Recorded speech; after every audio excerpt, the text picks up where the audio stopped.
My wife slept with her boss and got an STD, then ended up in the hospital, but I didn't visit. It wasn't even 8:45 a.m., and somehow this Monday had already taken a nosedive straight into hell. That morning, I'd given my wife, Jane, a goodbye kiss. 15 years together. She's this powerhouse real estate agent, always closing deals and flashing those bonus checks like trophies. "Have a great day," she said, in that fake, perfect realtor voice that drives me insane. And that smirk? Yeah, it was like she knew something I didn't, and it gnawed at me. I tried to focus on the mountain of reports due by month's end as I drove to work, hit my desk by 7:45, dropped my briefcase, and made a beeline for the restroom to grab a quick coffee. That's when everything flipped. Out of nowhere, I doubled over in pain. Not just discomfort, full-on, sharp, burning agony. I let out a yell loud enough to turn heads, and my boss, Jorge, came rushing in. He looked genuinely worried as I explained the pain and, well, the awful green discharge. Without hesitation, he told me to get medical help immediately and said not to stress about work. He'd cover the reports, no questions asked. The guy even told me to take time off. I was honestly grateful for how kind he was about it. I splashed cold water on my face, grabbed my stuff, and left. Told the receptionist I'd be out for at least a day, maybe more. Normally, I'd go to my usual doc, but his clinic was all the way across town and probably booked solid. So I headed to the nearby urgent care. They took samples fast and stuck me in the waiting room. It felt like an eternity, but it was only about 30 minutes before a nurse came out, snapped her fingers, and called out, "Steve Watson." She motioned for me to follow. The way she looked at me, like I was dirt under her shoe. Yeah, that stung. Still, I trailed her to the observation room, trying not to read too much into it. "Have a seat, Mr. Watson," she said, all ice and no soul. I sat down. She started checking my vitals, blood pressure, temp, the usual, without saying more than 5 words. Then she muttered, "The doctor will be with you shortly," and dipped out. Not long after, there was a knock. In walked this older guy in a white coat, holding a folder like it held the secrets of the universe. "Mr. Watson, I'm Dr. Smith," he said, sitting across from me. He flipped open the folder and didn't even warm me up. "Your tests came back. You've got gonorrhea." I blinked. "Gonorrhea?" I repeated. "Yes, it's a sexually transmitted disease," he said, giving me this look like I should have known better. "I'll prescribe an antibiotic, no sex for at least 7 days. If you still feel symptoms, follow up." It felt like I'd been slammed by a truck, but his tone was steady, clinical. It helped me not lose it. I nodded, trying to make mental notes through the fog in my brain. He added that other tests were still processing and could take a couple of weeks. Then he asked for a list of people I'd been in contact with. I told him the truth. The only person I'd ever slept with in my life was my wife. He glanced at my chart, then back at me with a heavy, pitying look. "If she gave it to me, wouldn't she have symptoms?" I asked, already dreading the answer. "Not necessarily," he said. "She might mistake them for a UTI or something else. It's important she gets tested ASAP. Waiting could lead to serious issues." He handed me the prescription and a few forms to sign. "Take care of yourself, Mr. Watson, and please follow up with your doctor." And with that, he left. I sat there feeling like the ground had been ripped out from under me. I eventually made it to my car and called Jorge to update him. "I'm really sorry to hear that, Steve," he said. "Don't worry, your privacy's safe with me. Take all the time you need. I've already got your reports covered. Just focus on recovering." "Thanks, man," I said, ending the call. Next up, my parents. I never kept secrets from them. Hit their number on speed dial, My dad picked up on the second ring. "Hey, son, you at work?" "No, Dad," I said quietly. "I'm dealing with something medical. I need to come talk to you and Mom." "Of course," he said. "The kids okay?" "They're fine," I assured him, "but I'd really rather not get into this over the phone." "Then come over. We'll make some coffee and talk it through." We hung up, and I shoved my phone in my pocket, already dreading the next conversation. I guess before I go further, you should probably know a little about me. My sister Jolene and I grew up in a tight-knit religious household.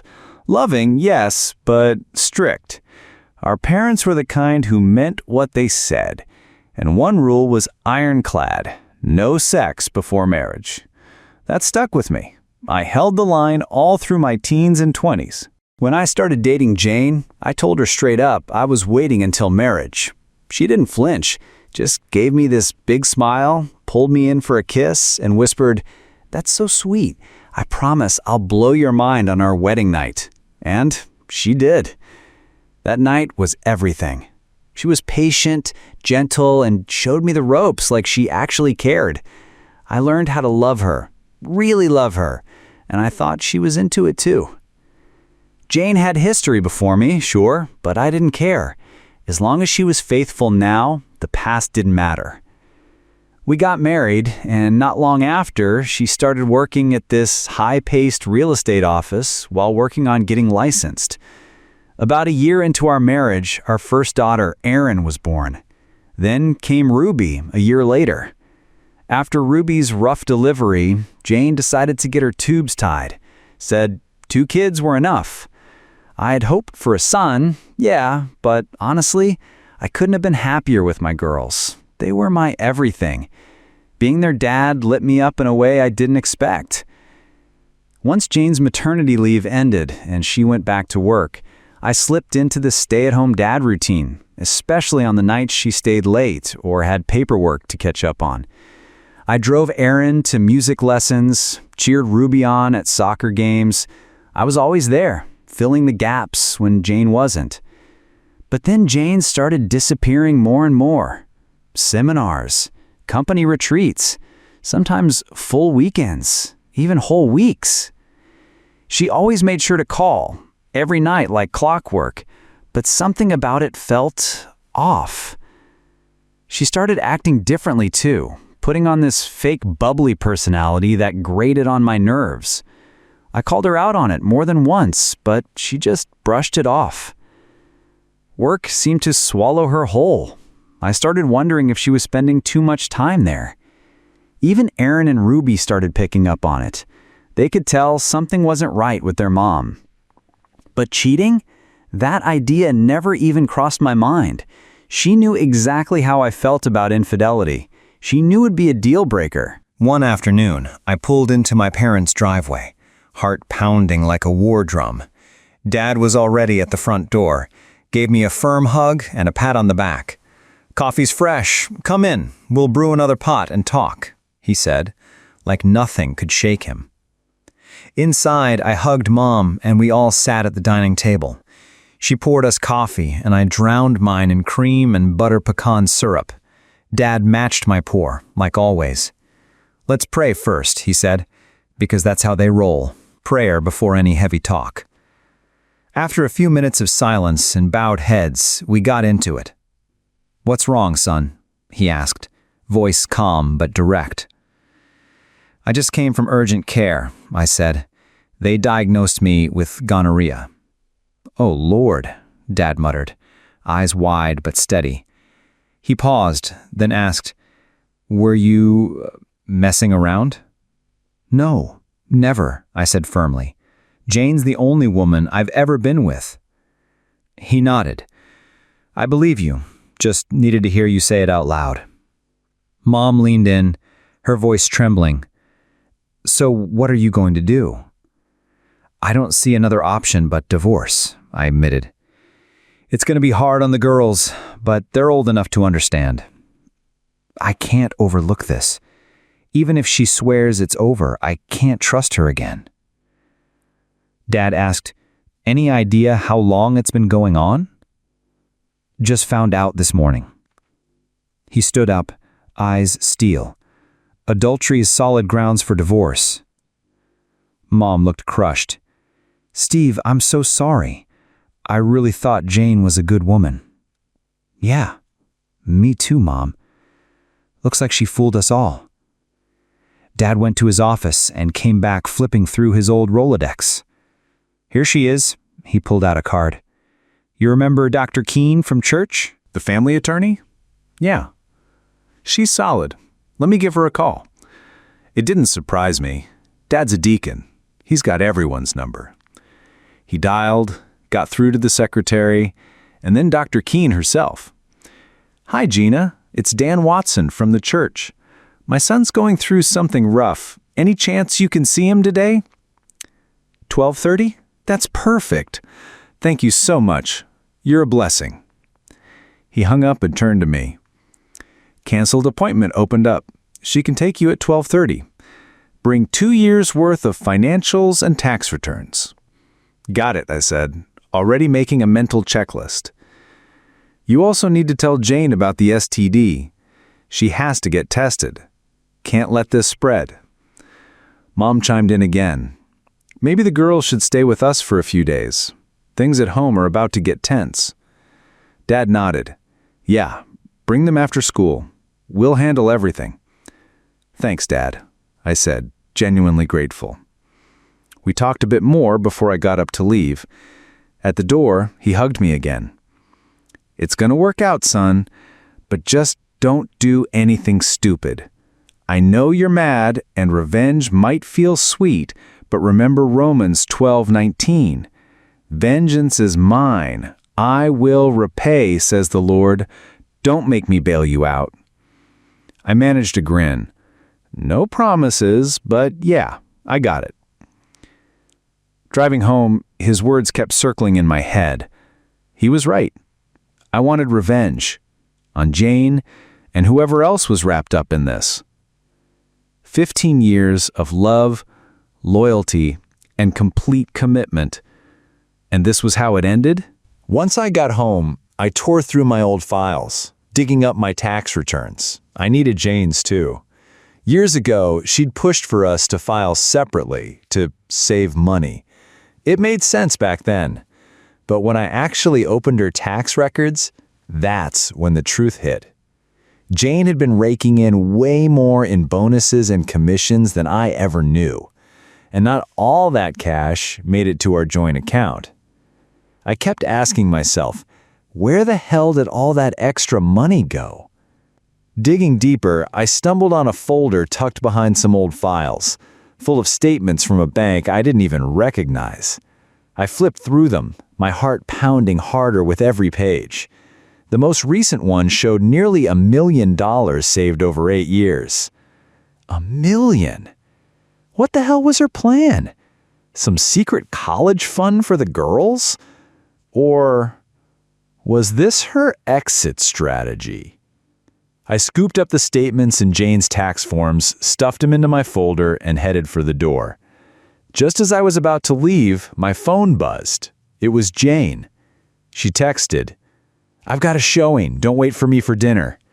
Yeah, right. So convenient. I shot back a dry, "No problem. See you when you're home."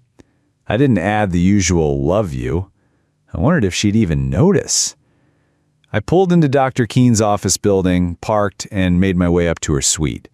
The receptionist, young, blonde, clearly not new to people in crisis, greeted me at the desk. "I've got a 12:30 with Dr. Keene." She smiled politely, checked her screen, and led me down the hallway to the office. When I walked in, Dr. Keene stood to greet me with a warm handshake. "Steve, good to see you. Coffee?" "That'd be great, thanks." She turned to her receptionist. "2 coffees, please, maybe with some butter and nuts?" "Of course," she replied and disappeared. She came back with the drinks and a little tray of extras. Dr. Keene motioned for me to sit. I sank into the chair across from her, bracing myself. "I was surprised to get a call from your father this morning," she started. "He said you were in a tough spot." "Yeah," I said flatly. "Jane's been cheating." "I'm really sorry," she said softly. I always thought you two were rock solid." "Me too," I muttered. "Guess I was wrong." She nodded with understanding. "Can you walk me through everything?" I gave her the full rundown, starting with the clinic visit and ending with the hidden bank stash. Dr. Keene listened closely, taking a few notes as I talked. "This is a lot," she finally said. "Now, let me give you the rundown on how divorce works here. It's not always about justice. Sadly, it's mostly about money. We're in a no-fault state, but if you've got solid evidence of adultery, you can still use that." I leaned in. "And the STD? Can that help my case?" She nodded slowly. "It's a strong detail, but her attorney might claim you got it elsewhere. We know the truth, but we have to prove it to a judge." "And the hidden cash?" I asked. "She might argue it's some surprise nest egg for retirement or the kids," Dr. Keene said. But the look in her eyes told me she didn't buy that any more than I did. I scoffed. "You don't actually believe that, do you?" She looked up, her eyes sharp. "No. Honestly, it screams exit strategy. My guess, she was waiting until your daughters finished school, then she'd vanish clean. No mess, no custody fight." "But proving that in court?" I asked. "That'll be the challenge," she admitted. "But you're not out of luck. If you're open to it, I can bring in a private investigator. It's not cheap, but if Jane's sneaking around, we'll catch it on record. Solid proof for court."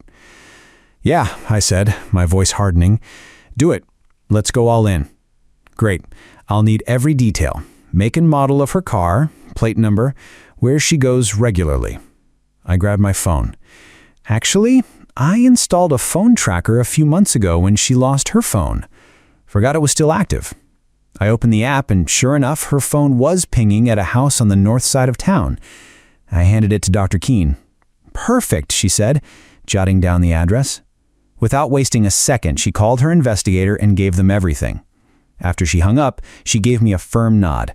"We'll handle this quietly. If there's anything shady, we'll know soon." She leaned back, then changed gears. "Let's talk custody. You have 2 daughters, Erin and Ruby, right? 14 and 13? "Yeah," I confirmed. "They're not quite old enough to choose, but we're getting close. I want custody." "Understood." "I should know courts tend to lean toward the mother when it comes to primary custody, but in your case, we've got strong angles. Who's been the main caregiver?" "Jane's gone a lot in the evenings. I'm the one home. I do school runs, activities, the whole thing." "Got it. And I have to ask, are you sure the girls are biologically yours?" I stiffened. "I believe so. I mean, my name's on their birth certificates. I've raised them since they were babies. At this point, does it even matter?" "I get it," she said gently. "But it might be wise to confirm. I can refer you to a lab for paternity testing if you want." "I'll think about it," I said, unsure whether I was ready for another possible heartbreak. "What about the house?" she asked. "No mortgage. It used to be my grandparents'. It's now in a family trust under my parents' names. They've let us live there." "That actually simplifies things," she said. "No fights over the property title. But we'll still need to address personal assets and anything jointly owned." She pulled out a list. "Start with this checklist. We'll move forward once we hear from the investigator." "They let us stay there?" I explained. "That's good," Dr. Keene nodded. "No mortgage means fewer complications. But we'll still need to address your personal property, shared assets, that sort of thing. I'll put together a list of what needs sorting." "Anything I should do right now?" I asked. "Not immediately," she said. "I'll start drafting the divorce paperwork, but let's hold off until we hear back from the investigator. In the meantime, go through that checklist and get everything together." I hesitated. "Do you think I should talk to Jane directly about all of this? It might be smart to at least tell her she needs to get tested. STD transmission is serious for both of you." "Yeah, that makes sense," I agreed. She handed me a printed checklist and a business card for a DNA lab. "Here's the contact info. Just let us know if the investigator turns up anything new. Oh, and if you've got questions about fees, check with my secretary. Got it. Thanks for everything. You're welcome, Steve. And hey, don't do anything reckless. We'll get through this. It won't be easy, but it will get better. I gave her a nod, left her office, and wrote a check for her services before heading to the lab. Picked up the DNA test kit, then swung by the bank to verify some of the shady account info Dr. Keene flagged earlier. Most people might have reached for a bottle at this point, drowning the day in whiskey or wine. But not me. I've never been a drinker. Grew up in a house where alcohol didn't exist, and that's stuck with me. So instead, I made a cup of coffee. Just as I sat down at the kitchen table, I heard the front door swing open and footsteps charging inside. "Daddy, you're home," Erin called out, surprise lighting up her face. "Are you okay?" "Yeah," I said, forcing a smile.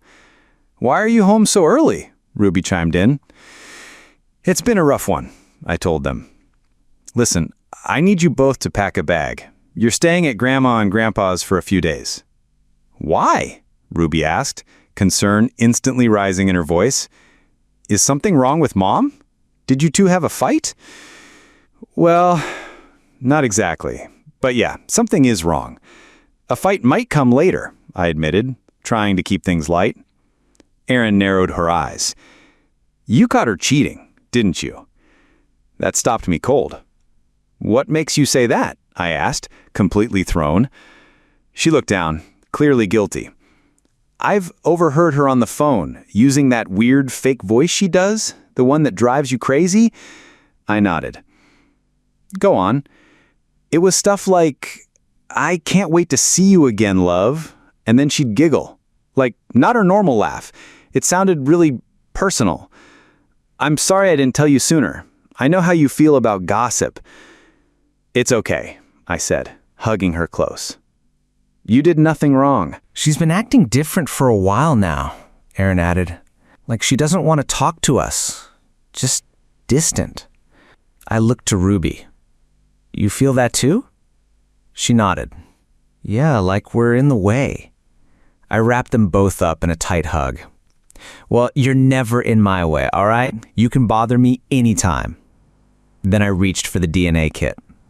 "Now, I need to do a quick cheek swab." Ruby glanced at the test kit, curiosity flickering in her eyes. "Cheek swab?" she asked. "Yeah," I nodded. "My lawyer thinks we should get a DNA test, just to be legally thorough." Erin's face fell. "Wait, you don't think we're really yours?" I softened my tone. "I know you're mine, but this isn't about doubt. It's about covering every angle, that's all." She stayed quiet for a moment, then looked straight at me. "So, you're divorcing Mom?" "Looks like it," I admitted. Ruby's voice was soft. "Isn't there any chance you'll forgive her?" I shook my head. "She didn't just make a mistake. She made a choice, one that sent me to the doctor this morning." Erin gasped, nearly letting a curse slip. "Sorry," she muttered quickly. "It's okay," I said, trying to smile. "Now come on, let's get this over with." I gently swabbed Erin's cheek, then did the same for Ruby. Last, I took a sample from myself and placed it into the vial. "All right, girls, pack enough clothes for a couple nights, 15 minutes. Don't forget your homework," I reminded them as they ran upstairs. While they packed, I organized the DNA kit. Plan was simple. Drop the girls off with my folks, swing by the lab before it closed, and keep moving forward. On the drive, Erin turned to me. "Dad, if you two split up, can I stay with you?" "Yeah, me too," Ruby echoed quickly. "I hope so," I told them. "I'm going to fight for custody, but just so you know, courts usually side with the mom." "How soon can I expect the results?" I asked the receptionist. "I don't want to stay with her," Erin said sharply. "I hate what she did to us." I wanted to remind her not to hate her mom, but truthfully, I got it. I felt it too. "I understand, honey," I said gently. No matter what happens, I love you both more than anything. I'll always be here." "I love you too, Daddy," Erin whispered, her face streaked with tears. That moment, it solidified my resolve, fueled every bit of fire burning inside me. I heard Dad's voice echo in my mind. "Vengeance is mine. I will repay, says the Lord." And it settled my racing thoughts. We pulled up to my parents' house.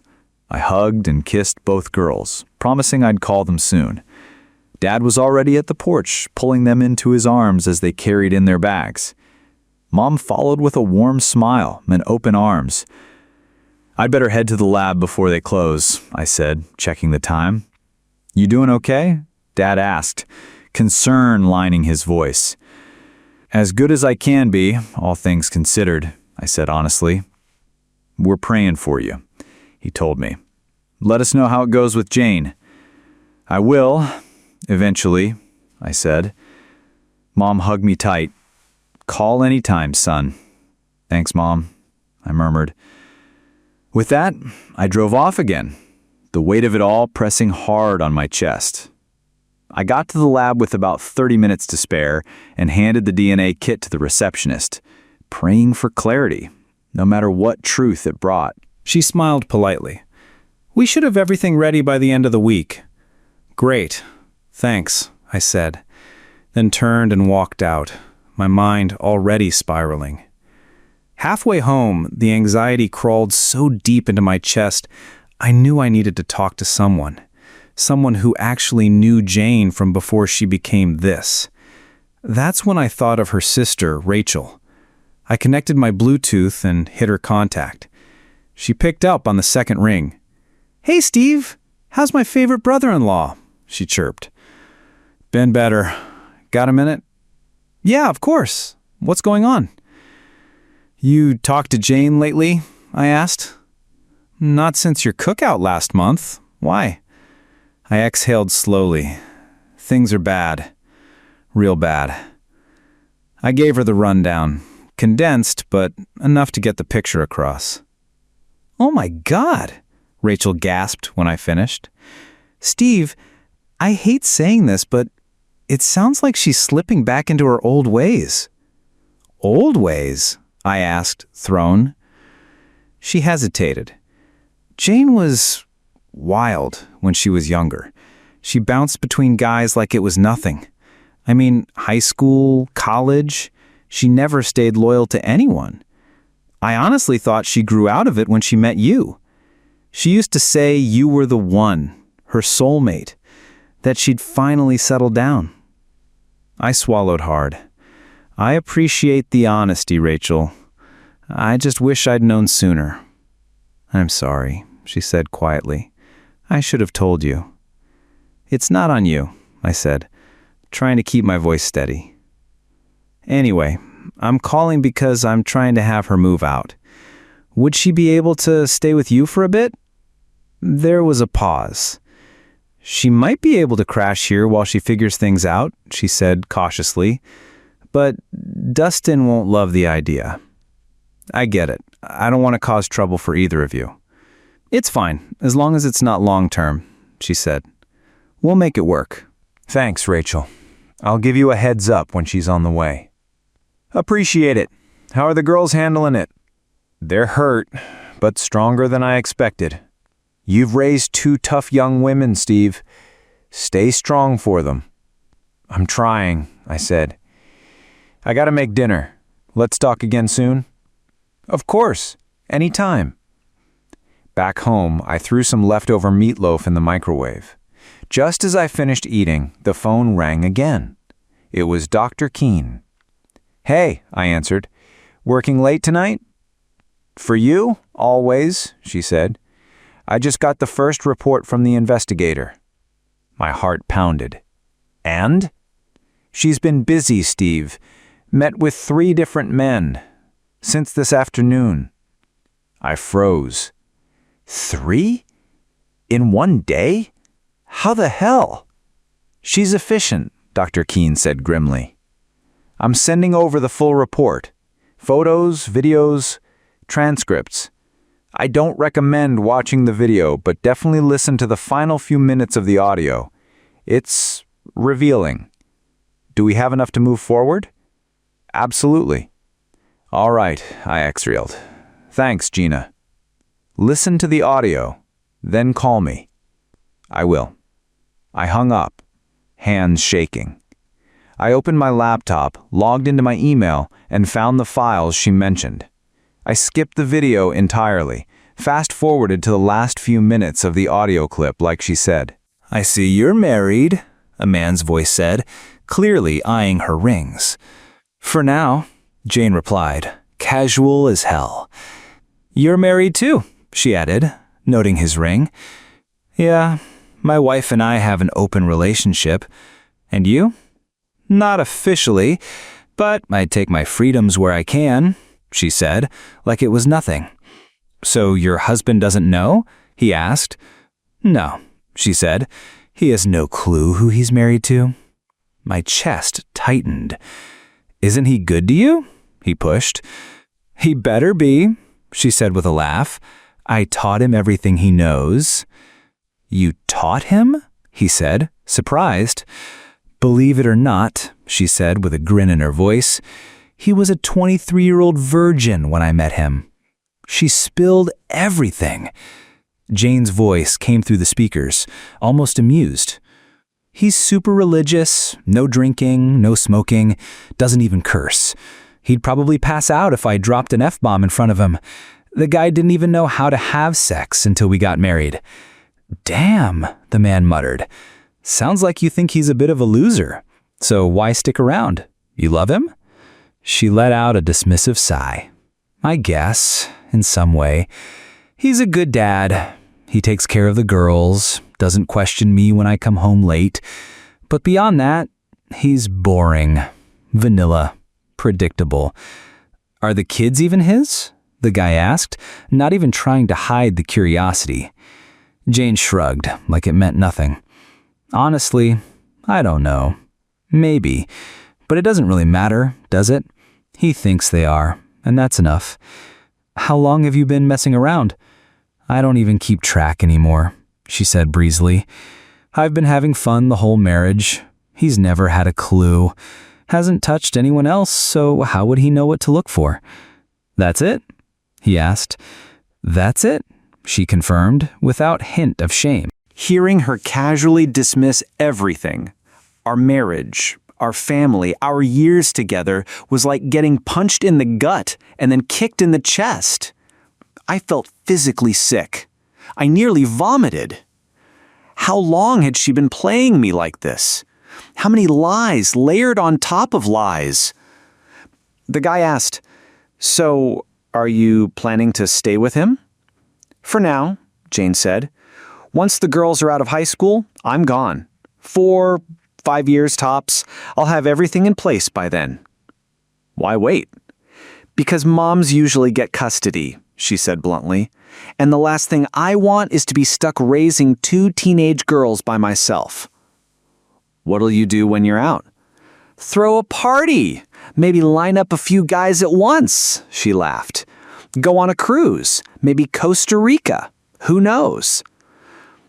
I've got a couple guys in mind already, the guy said. You think you can sneak away for a weekend? Sure, she answered without hesitation. I'll just tell Steve I've got a mandatory seminar. He'll believe anything I say. Let me know when you're free. We'll make it happen. You've got my number. I do, he said, checking his watch. It's late. I should go. Can't wait to see you again, honey. Me too. The audio ended with Jane giggling, then murmuring to herself in that sickening voice, Oh, Steve, you have no idea what's coming. I sat there frozen, tears rolling down my cheeks. 15 years. 15 damn years given to someone who couldn't care less about our family. I called Dr. Keene. I just finished the recording, I told her, my voice low, steady. And you were right. It's worse than I imagined. What's your next move? Burn it to the ground.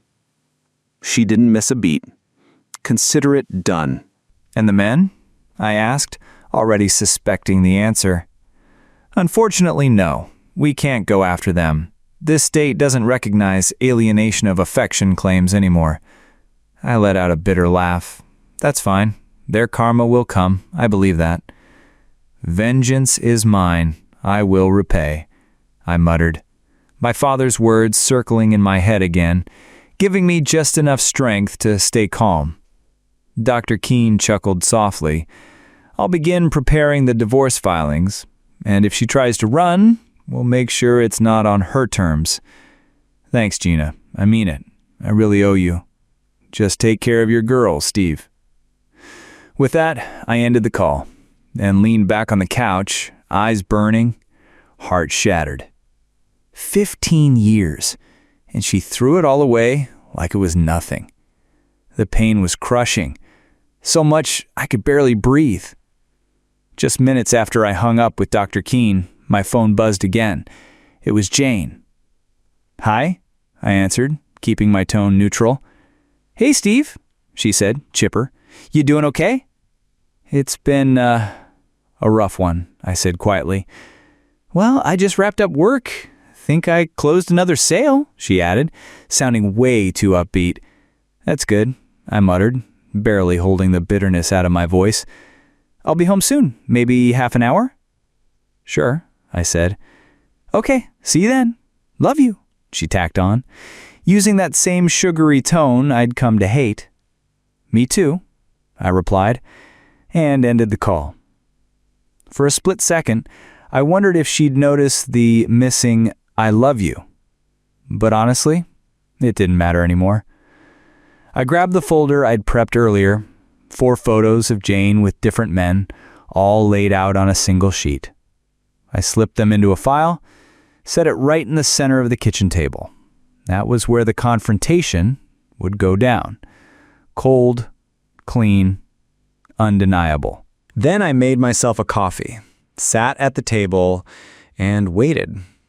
An hour passed, then 2, still no Jane. Frustration twisted into something darker. Was she stalling, avoiding the inevitable? I tried calling her cell, straight to voicemail. I left a message, sent a follow-up text. Nothing. 3 hours later, still no sign of her. That's when worry started crawling in. Not the angry kind. Real concern. What if something had actually happened? And then, almost 3.5 hours after her ETA, the home phone rang. I rushed to grab it. Steve Watson? Mr. Watson, this is Angela Barnes from Mercy Hospital. Are you related to Jane Watson? My stomach dropped. She's my wife. There's been an accident, she said gently. Your wife was brought in for treatment. Can you come in as soon as possible? Yes, of course, I said, already standing and grabbing my keys. Is she okay? What happened? I'm sorry, sir. I can't give out details over the phone. Her doctor will speak with you when you arrive. Please check in at the courtesy desk when you get here. Okay, thank you. I hung up, heart pounding, hands shaking. Slipped the envelope of photos into my jacket. I thought about calling Dad or Rachel, but decided to wait. I needed more information first. The drive to the hospital was a blur. I parked fast and walked straight in. At the front desk, I tried to keep it together. I'm Steve Watson. I'm here to see Jane Watson, I told the middle-aged woman behind the counter. She glanced up at the system, typed something in, then nodded to a nearby nurse. Please escort Mr. Watson to the ICU, she instructed. The nurse rounded the counter and motioned for me to follow. We walked in silence, each step heavier than the last, until we reached the ICU hallway, where a uniformed officer was waiting. Mr. Watson? He asked as I approached. That's me. I'm Officer Simpson. I responded to your wife's accident, he said. She was headed through the intersection at 3rd and Main when a drunk driver ran a red light and T-boned her on the driver's side. My heart dropped. My throat tightened as he continued. "I'm really sorry," he added sincerely. I barely choked out. "It's okay," though nothing felt even remotely okay. Her car was totaled, towed to a junkyard not far from the scene. There's not much left of it. He handed me a business card from the towing company. "If you need anything or have questions, don't hesitate to call." "Thank you," I said, accepting the card. But my head was spinning, thoughts racing ahead to what I'd find behind those ICU doors. Once the officer left, a man in a white coat approached. "Steve Watson?" he asked. "Yes. I'm Dr. Grant. I'm overseeing your wife's care. Can we talk in private?" "Yeah, of course." He led me into a small consultation room, closed the door behind us, and sat across from me at a round table. "How is she?" I asked immediately. "She has multiple fractures, internal injuries, and a serious blow to the head. She's currently in a medically induced coma to stabilize her and aid in recovery." I nodded, bracing for more bad news.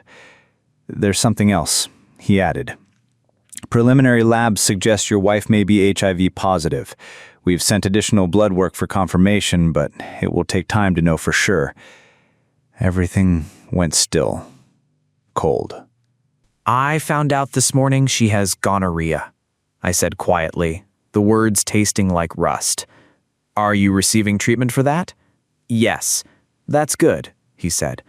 "Still, I strongly advise getting tested for HIV as soon as possible. If you can, schedule with your primary care doctor tomorrow. Knowing your status is critical." I nodded again, barely absorbing it all. "How long will she be in the coma?" I asked, shifting back to the only thing I could control. "It depends on how she responds. Could be 10 days, could be 2 weeks or longer. Her hospital stay might extend beyond that, depending on her recovery." I sat in silence for a moment, my whole world shattered in less than 24 hours. Jane's betrayal was bad enough, but now this was hell layered on hell. "Can I see her now?" I asked, anxious but trying to keep my voice steady. "Absolutely," Dr. Grant replied, standing. "She needs your support now more than ever." He walked me to the hallway, then pointed down. "Room 5, just over there." "Thank you, doctor," I said, shaking his hand before heading down the corridor, my mind still spinning from everything I'd just learned. When I stepped into Jane's room, it hit me like a brick wall. She was completely wrapped in bandages. One leg was in a massive cast, stretching all the way to her hip. Her face, bruised, swollen, cut, stitched, barely looked like her. It was like she'd come out the other side of a war. I stood there, silent, then closed my eyes and whispered a quiet prayer for her. After a moment, I reached into my jacket and pulled out the envelope, the one with the photos of her and those other men. I'd written her name across the front. I slipped off my wedding ring, dropped it inside, and sealed it shut. I turned to the nurse who'd been quietly monitoring the machines. "Could you make sure she gets this when she wakes?" "Of course," she said gently. "You can leave it on that tray over there." I placed the envelope where she'd see it first thing, then lingered for a moment, looking down at her, this broken, unrecognizable version of the woman I once loved. She was still wearing her wedding rings. I reached out, carefully slipped them from her fingers, and tucked them into my pocket. "Goodbye, Jane," I whispered. "I'll see you around." The nurse gave me a soft, sympathetic smile as I turned and walked out. On the drive home, I called Rachel to fill her in.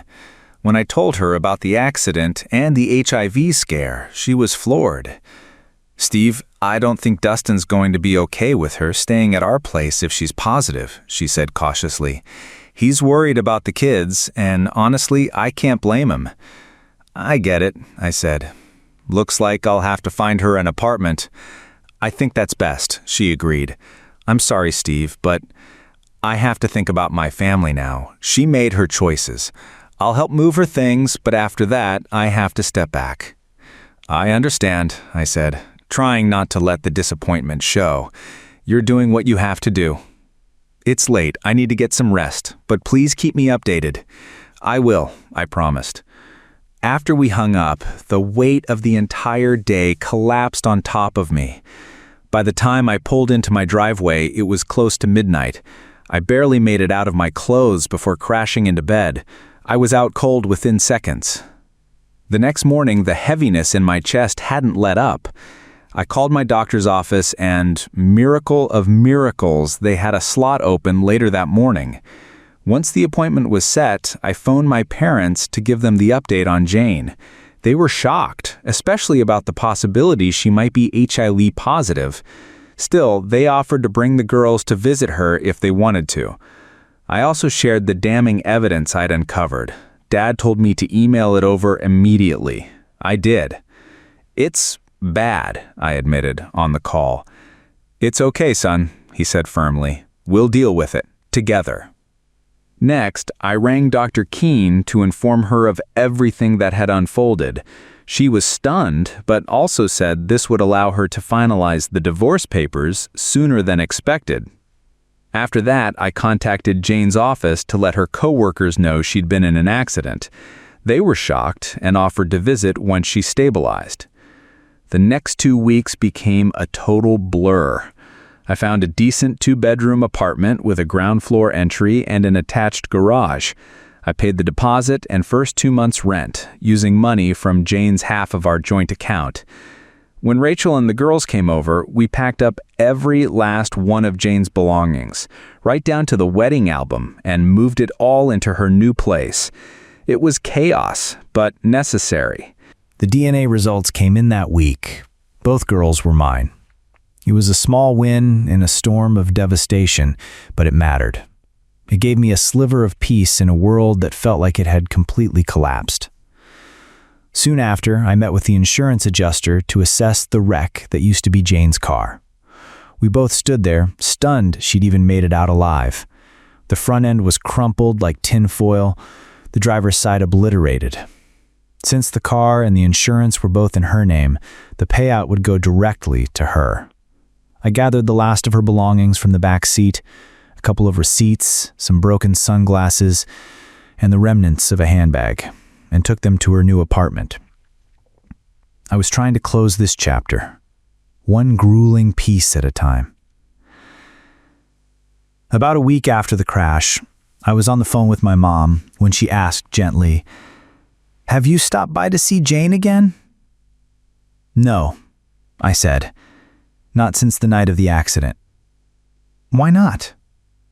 Her voice had that concerned softness I knew too well. "She's made it pretty clear she wants out of this family. I'm just giving her what she wants, just not in the way she planned." 2 weeks later, I finally had my follow-up appointment. The gonorrhea was gone. That part, at least, was done. But the emotional damage, still raw, still bleeding. Later that day, I called my boss, Jorge, to tell him I'd be coming back to work. He sounded genuinely relieved. "That's great news, Steve. We've missed you around here." That same afternoon, the hospital called. Jane had woken from the coma. The nurse told me she was stable and suggested I stop by that evening. The timing worked. I immediately updated Dr. Keene, who had already filed the divorce paperwork and was just waiting for Jane to be conscious so the documents could be officially served. She arranged for the process server to meet me at the hospital. Next, I called Rachel to ask if she could meet me there too. Then, I sat my daughters down. "Your mom's awake," I told them. They both looked at me without much emotion. No reaction. "I'm going to go visit her this afternoon. Do you two want to come?" "No thanks, Dad," Aaron said flatly. "I'm still mad at her." Same, Ruby added, and I've got a ton of homework. "All right," I said, not pushing.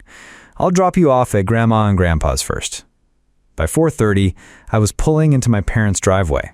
I gave them the update about Jane and let them know Rachel and the process server would be joining me at the hospital. "Let us know how it goes," Dad said, giving me a steady look. "I will. I'll be back to pick the girls up afterward." Good, he replied. And don't forget, you've got a plate of your mom's lasagna waiting for you when you get back. That actually made me smile a little. Mom's lasagna had always been the cure for everything. Sounds perfect, I said. And for the first time in days, I almost meant it. I said it quietly, but even hearing the words gave me a tiny lift. Like maybe, finally, I was moving forward. The process server stepped into the hospital room, walked right up to Jane, and handed her the envelope. "You're being served with divorce papers," he said, crisp and formal. Her hands trembled as she took it. She stared at the top page for a long moment. Color drained from her face. "I see," she whispered, setting the packet down on the edge of her hospital bed. I turned to Rachel, who'd been silently standing nearby, arms folded, face unreadable.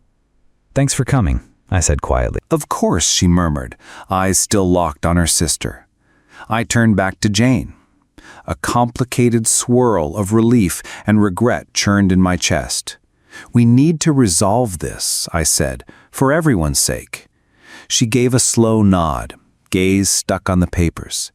"I understand," she said, barely above a whisper. "I never wanted it to come to this." "I know," I replied, though part of me wasn't sure I believed that anymore. But it didn't matter. We were here. The room felt thick with tension and everything left unsaid. I decided it was time. "I'll let you rest." Jane didn't look up. "Thank you, Steve. And I'm sorry," she added, voice cracking on the last word. I gave her a brief nod. I didn't trust myself to speak again. Rachel and I stepped out. Once we were in the hallway, she gently squeezed my arm. "You okay?" she asked. "I will be," I said, managing a small, tired smile. "Thanks again. It meant a lot." She gave me a quick hug.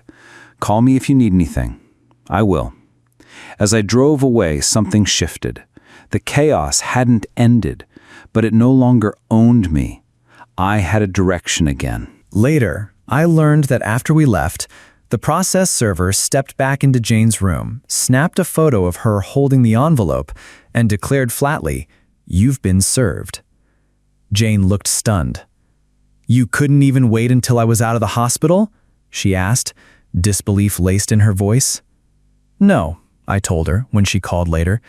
"You were already halfway out the door. I'm just moving the timeline up a bit." She paused. "Do the girls know?" "Yes," I said plainly. "And they're not thrilled with you right now. That's why they weren't there. And just so you know, you won't have to worry about them. I'm seeking full custody." Her mouth opened slightly, shocked. You'd keep them from me?" "I'm giving them a choice. And right now, they don't want to see you. I'm offering liberal visitation if they change their minds. But this is where we are." She nodded slowly, clearly not expecting such cold finality. "I guess you hate me now." "Hate's a strong word. Let's just say I don't see you the same anymore." There was silence, then, "Do you think you'll ever forgive me?" "Maybe someday, when I can look at Aaron and Ruby and not see the damage you caused. Oh, and just so you know, I had their DNA tested. They're mine." Her eyes widened at that. "That won't change anything, Steve," she said, almost to herself. "No, but it closes the door on doubt." I shifted gears. "When you're discharged, you're not coming back home. I've rented you an apartment. Rachel will help you move in." She turned her head toward her sister. "Everything's already there," I continued. "The bills are in your name, utilities are on, you're set." The look on Jane's face wasn't shock anymore. It was a resignation. She knew I wasn't bluffing. This was really happening. I pulled out another envelope from my jacket and set it on the tray beside her. "That's your half of our joint savings," I explained, "minus the deposit and 2 months' rent for the apartment. Since your car was totaled, the insurance company will be sending you a check directly." Jane took the envelope, her fingers trembling just slightly. The room fell silent, thick with the weight of finality. This was it. The official divide between what we were and what we'd never be again. Oh, and by the way, I know about the escape fund you stashed away. My attorney froze the account. If you sign the divorce papers, she'll release it. Minus my half, of course. Jane's eyes widened in disbelief, her face a storm of shock and resignation. I'll fight you for it, she said, her voice steeled with defiance. I didn't flinch.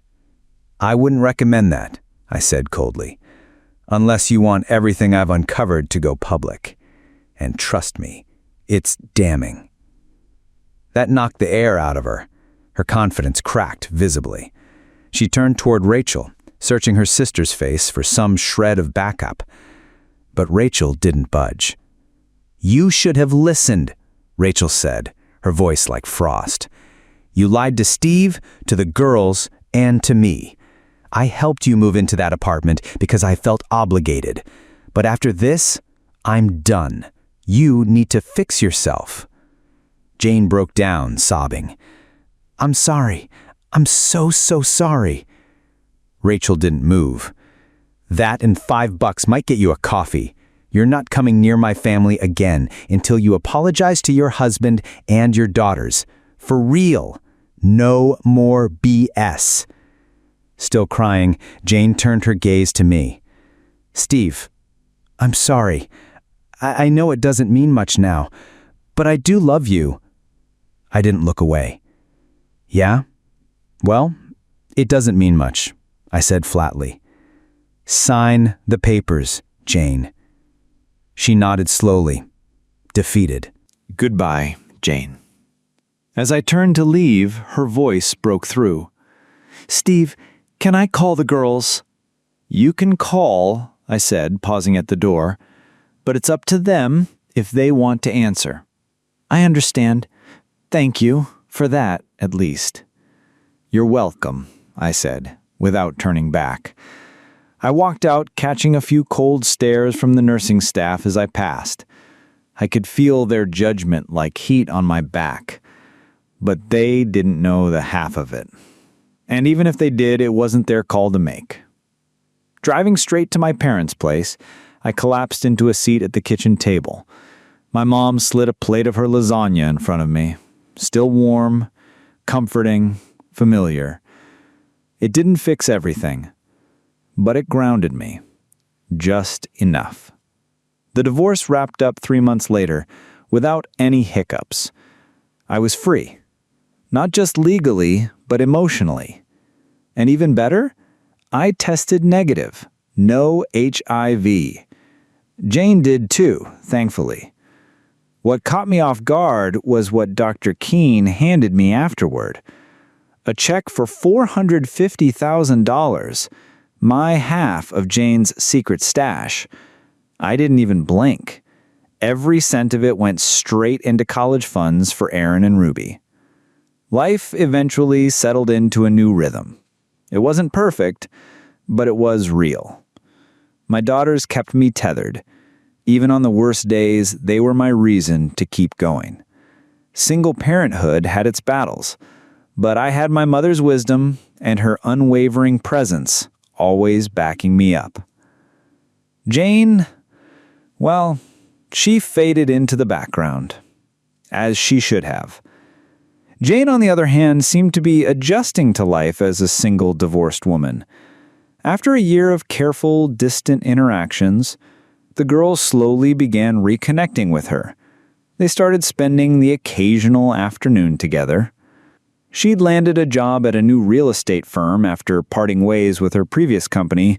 Word was her indiscretions had caught up with her. According to the girls, she was doing well. Professional, focused, less fake. Apparently, she'd left the lies behind. Good for her. Meanwhile, something unexpected started happening to me. At church, I noticed more and more single women smiling a little longer, slipping me homemade dishes, pies, casseroles, lasagna. They'd casually mention how hard it must be raising girls on your own and insist I bring the dish back whenever. My daughters definitely noticed. "Dad, you really need to start dating again," Aaron said one night while loading the dishwasher. "It's not good for you to be alone." I wouldn't even know where to start, I confessed. "And I'm not really alone. You two keep me busy." "We won't be around forever," Ruby chimed in, half joking, half dead serious. "Just ask someone out to dinner. You remember how to do that, right?" Their teasing stayed with me. Maybe they were right. Maybe it was time to stop just surviving and start living again. That very Wednesday, I ran into Isabel Carson at the church coffee shop.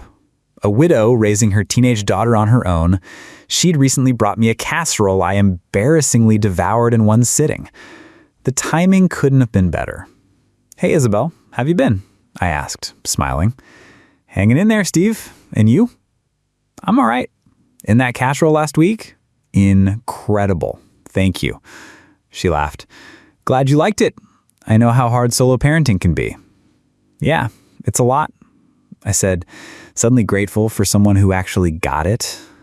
We sat down with our coffees and found ourselves deep in conversation, swapping stories about raising teens, awkward parent-teacher conferences, and late-night homework meltdowns. By the time we finished, I felt something I hadn't in a long time. Ease. I took a breath. "Isabel, I'm not exactly great at this, but would you like to have dinner with me sometime? Maybe Friday?" She smiled, warm, soft, genuine. "I'd love that, Steve." "Great," I said, grinning. "How about that new Texas Roadhouse spot?" "Sounds perfect." It felt like a small beginning, but a hopeful one. The girls were thrilled. They even offered to stay with Linda, Isabel's daughter, while we went out. Everyone was on board. Friday night came and Isabel looked stunning. Casual denim skirt, soft curls, easy smile. Dinner was relaxed, laughter came easy, and when I dropped her off, she leaned in and gave me the most sincere, heartfelt kiss I'd had in years. As I pulled away, I caught 3 silhouettes peeking from her window, cheering us on like it was prom night. We both laughed. "That was the best night I've had in months," she said, hugging me. "Me too." "Maybe next time we do something quieter," she added with a playful smirk, brushing her fingers along my leg. I felt that spark, a real one. "Yeah," I smiled. "That sounds like a plan." The girls were buzzing when I picked them up. They wanted all the details. And honestly, so did I. Spending time with Isabel felt right. Easy. Real. I didn't know where it would go, but for the first time in a long time, I was open to finding out.